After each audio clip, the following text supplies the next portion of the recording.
周二，世卫组织与中国联合溯源报告全文发布。从流行病学角度认定，华南海鲜市场不是新冠病毒发源地。同时，在向中国供应冷链产品的其他国家已经发现包装和产品上有新冠病毒的证据。向中国提供冷链产品的其他国家存在早期病例群。但有美媒称，美国和欧盟将支持重新推动对冠病病毒源头的调查。外交部发言人汪文斌对此表示，病毒溯源原本是一个科学问题，将溯源政治化只会损害国际抗疫合作。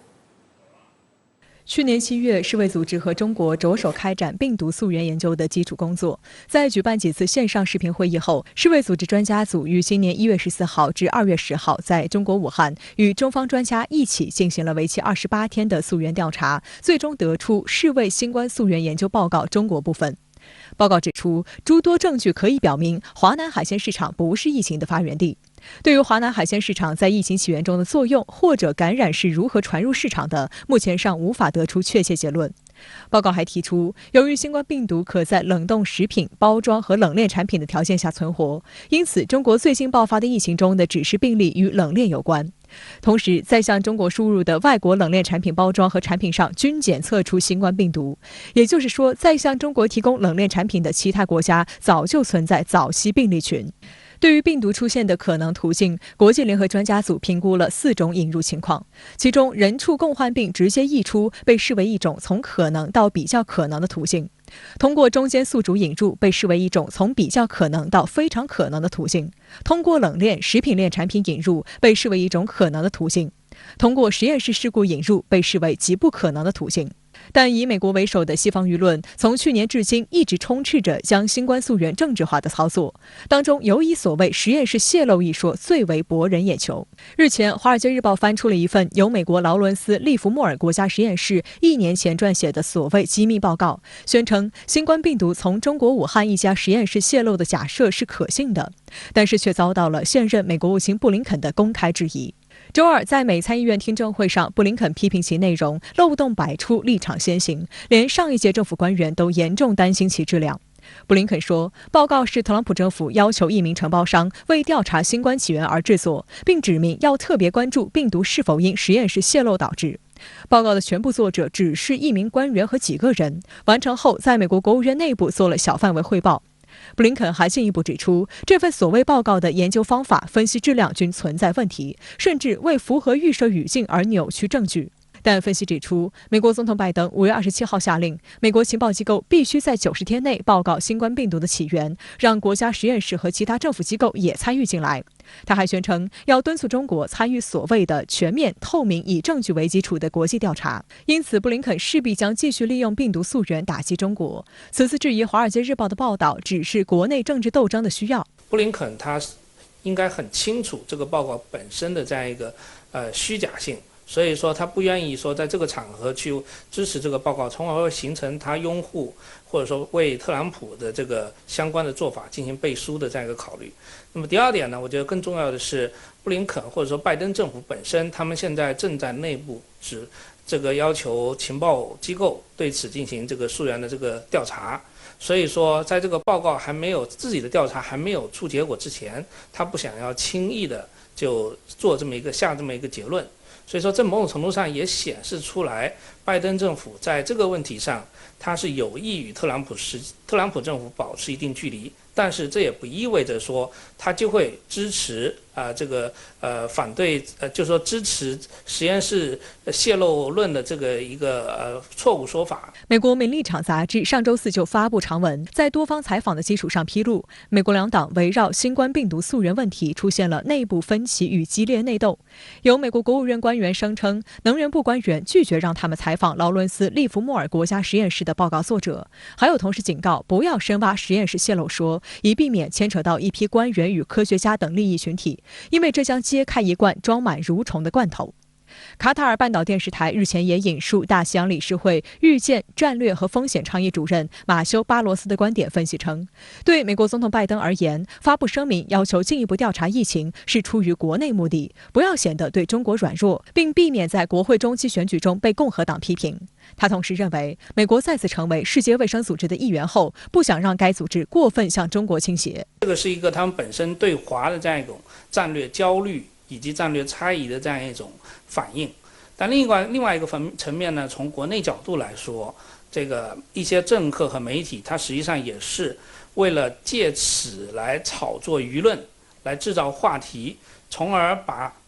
对于美国国内疫情的相关的这样一些问题和矛盾的转移出去，就是说让中国去背这个锅，从而使得美国国内相关的讨论可以更加的，可以相对来讲会被减轻，或者说选民会更加少的注意到这个，会使这些政客或者媒体呢更少的受到相关的牵连。值得注意的是，美国媒体看到的一份文件显示，美国和欧盟还将支持重新推动对新冠病毒源头的调查。据彭博社报道，文件显示，欧盟与美国希望在本月晚些时候举行的美国欧盟峰会上通过该声明草案，呼吁由专家带领的世卫调查小组对新冠病毒源头开展第2阶段的研究。在周三举行的外交部记者会上，发言人汪文斌对此表示，病毒溯源原本是一个科学问题，将溯源政治化，利用溯源搞甩锅推责，只会干扰破坏溯源研究，损害国际抗疫合作。美方应当立即停止政治操弄，承担应尽的责任，让溯源回归科学的层面，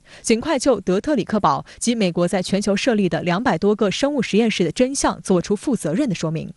我们也希望有关方面抵制任何将溯源政治化的行为，为国际抗疫合作做些实实在在的事情。疫情爆发以来，我们不断看到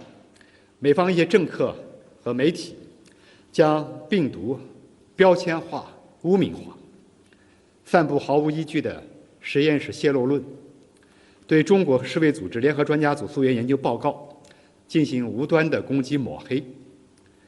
动用情报机构进行所谓的调查。这些日益偏离溯源研究宗旨的政治化做法，既严重冲击了美国自身的抗疫行动，使美国民众付出了沉痛代价，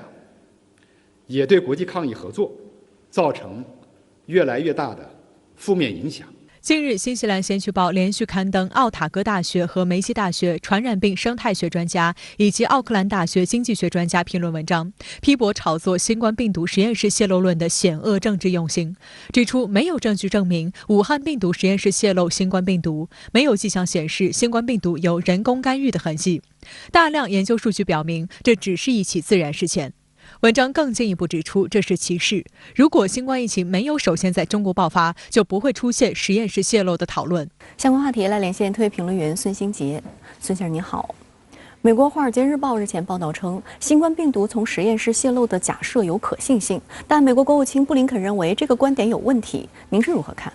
从上个月拜登签署行政命令，要求美国的情报部门在90天内就新冠病毒溯源进行调查，并且做出结论之后呢，病毒溯源的问题再次变成了美国媒体热炒的焦点。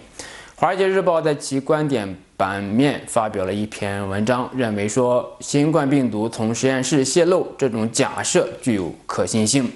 可笑的是呢，其依据的证据是一份所谓的病毒起源的报告。这个报告是特朗普政府委托给外包机构进行的一项调查。